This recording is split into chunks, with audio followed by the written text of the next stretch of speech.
ഞാനൊരു കല്യാണം കഴിക്കുകയാണെങ്കിൽ ഈ ഒരാൾ എൻ്റെ പേരിലാണ്, അവർ കല്യാണം കഴിച്ചാണ്, അവിടെ പോയിട്ട് കുഴപ്പമായിട്ട് എൻ്റെ പേരിലാണ് കുഴപ്പമായതെന്ന് പറഞ്ഞിട്ടാണ് മൊത്തം സംസാരം. ദൈവത്തിന് മുമ്പിൽ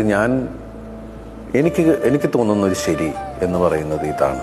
കാവ്യനെ ഞാൻ കല്യാണം കഴിക്കുന്നത് എൻ്റെ സ്വപ്നത്തിൽ വിചാരിച്ചിട്ടില്ല.